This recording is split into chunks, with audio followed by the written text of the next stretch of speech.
Abusia beda masene amama kwa abade maba Ayeka TV so musumfu KVS abusia enen so Ghana maimu nsem de ekọ ene de eba na mede ho asem nyina eba abeso mu na currently de youth bi e woboko ede nsem bi aba abeto abonten a omu kire mu a saa nsem we omede ba no eye nioma ahodo a 2024 elections ekọ so e woboko hono ma omu kire se sisei de omuntimi mfa saa nioma ni nsie biom oma hide no for long 7 months nie ena omode saa nsem ni nyina no asie oman Ghana for the reasons why a 2024 elections ntokwa na ekoso e wo boko no ho asem ebeye deja any even after elections no immediately after elections no ho asem esore ya na enya asem ketua na according to them no omo say series of events ene happening here ewo boko honum ene ma ntokwa no ewrezi ya enya asem ketua no mo kire se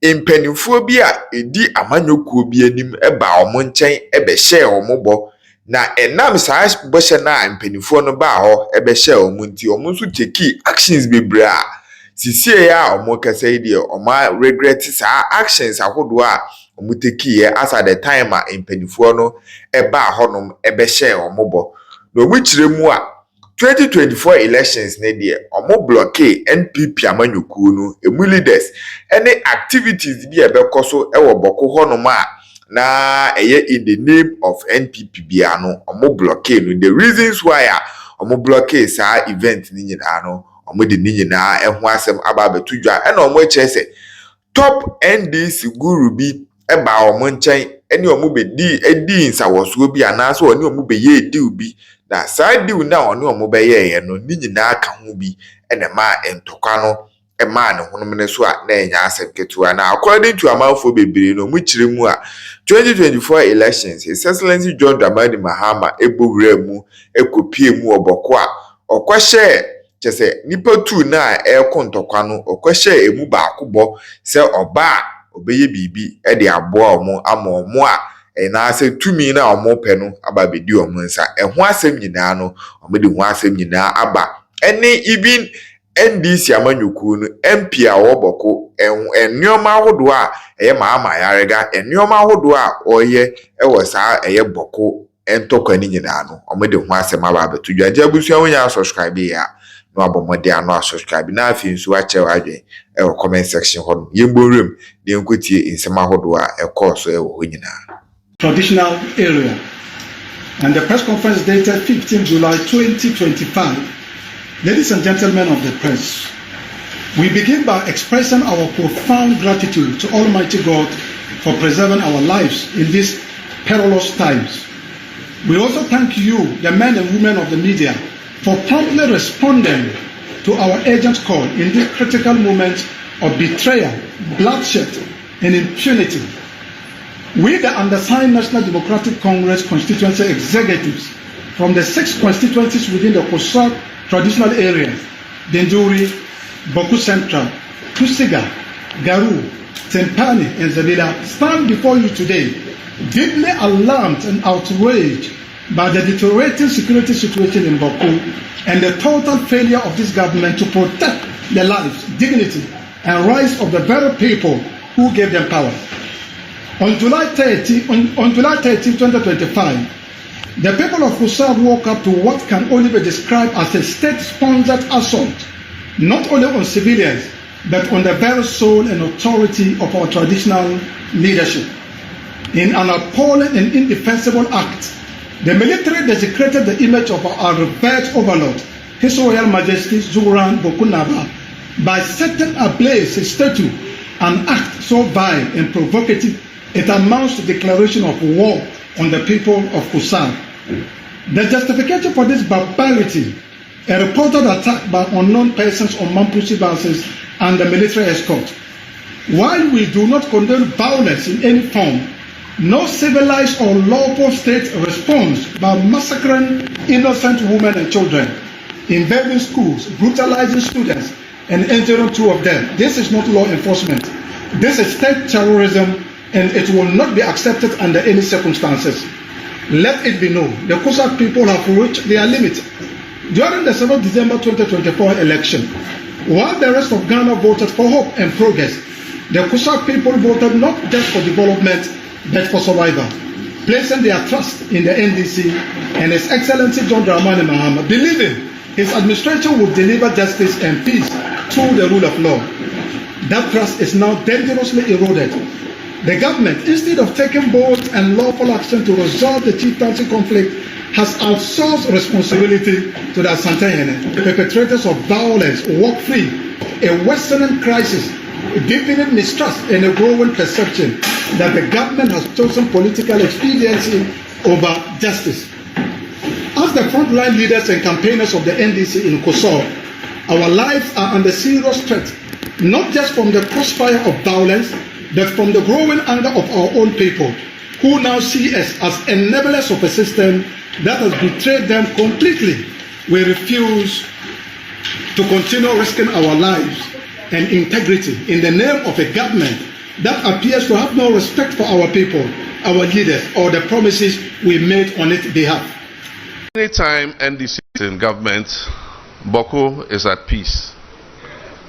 Unfortunately, as soon as NDC leaves government, the Bawku crisis flares up again. And let nobody say it's a fight between ethnic groups. There is politics behind it. And there are people who deliberately fund that crisis. Everybody, the majority of people in Bawku, Kusasis, Mamprusis, Bimobas, Busangas, everybody wants peace. Because everybody wants peace to do his business. I mean, the current curfew in which we are, nobody likes it. Our chiefs are being told they can't wear smocks and go into town. So what is a chief supposed to wear? A shirt like me? How would they know he's a chief? And yet, it's because of the violence and the crisis. And they were forced to do it because people hide weapons in their smocks and go and shoot at people. But I can assure you that peace is our priority. When NDC comes, and I didn't say if, I said when NDC comes, we're going to prioritize Bawku's peace so that peace will return to Bawku. And people can go about their business and look after their families. All the other things you said, I've taken note of them, the road network and all that. Afu nkwano the MP for Bawku Central on for statement in my ekrano e buruba ese num we kyerese propaganda omu ye edit Bawumia na apaja Bawumia na dia tuo ekọ Bawumia mpe kusasefo asem ena Bawumia na dia tuo e mama mprisifo ene se omu mekum kusasefo. That was the message NDC war. And all the Kusau polling stations MP MPP anymore. Because womufi se mamprisi ni ekita dibre. And the NDC tnase eka se yen kwodi fan we yachi na yen kansem na fan we for enyini na omon time fan we for and na mon solve problem no. And ne MPP you need solution be a offer to the government about the Bawku crisis. MPP you need. So NDC was solution. Said the NDC Timitina say a crafty propaganda message against the MPP and the presidential candidate. You know, woman party headquarters war. No one sounding crafty another message. No one fanko CC asem no. Ewa Bawku.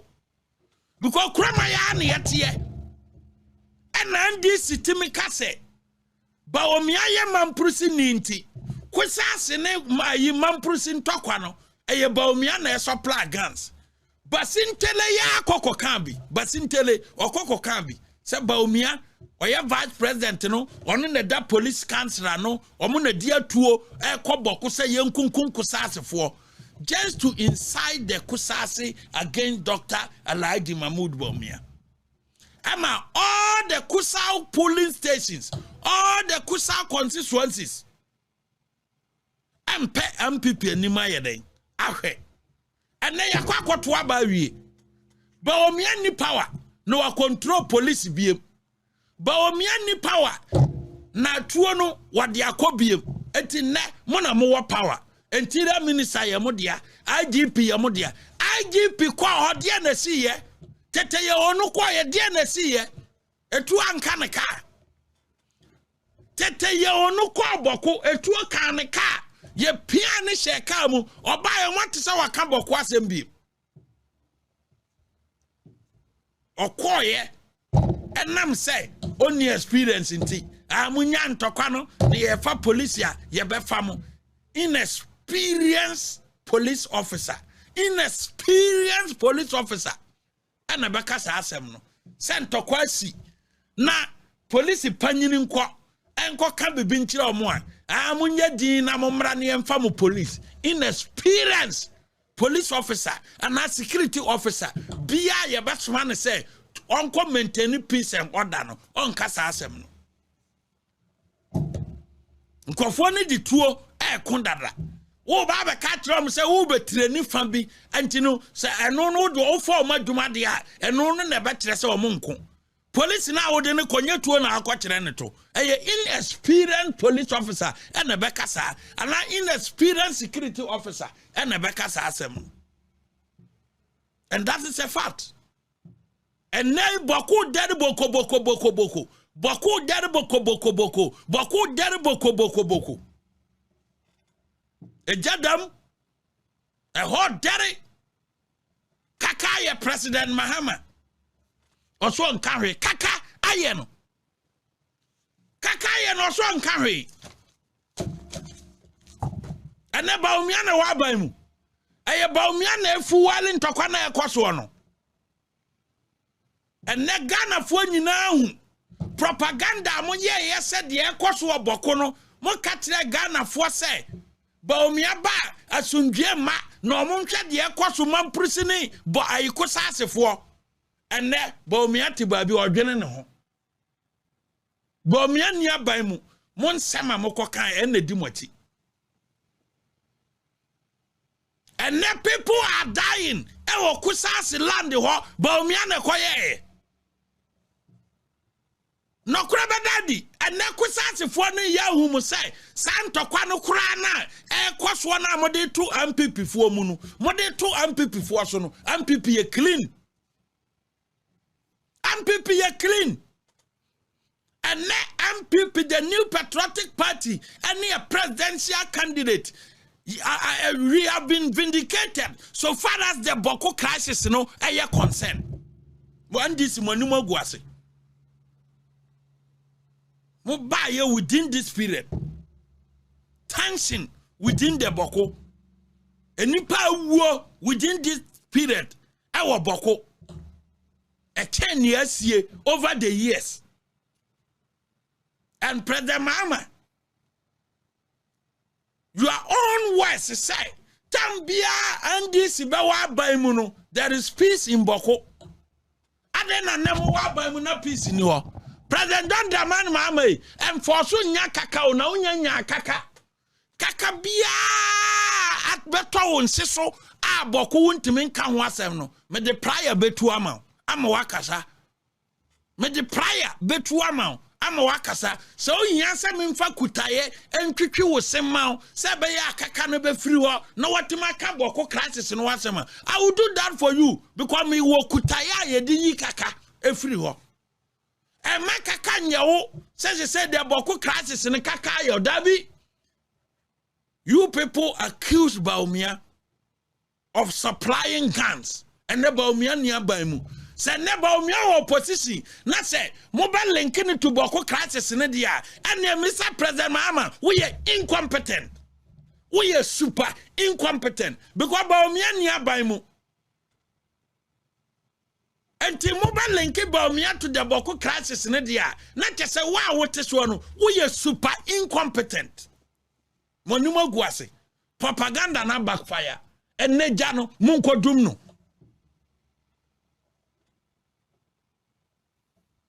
Baumia na sema all can say. And ni kwan say yetimitina se kase kusase ne Bawku ayi mamprisi fo kra no ehye dem. Eni kwanse etimika ati sene yeti kroma na yabeheda akata yani epese di division eba asante ne bono. We know very well say ade ne ya de kro. Yes, that is a fact.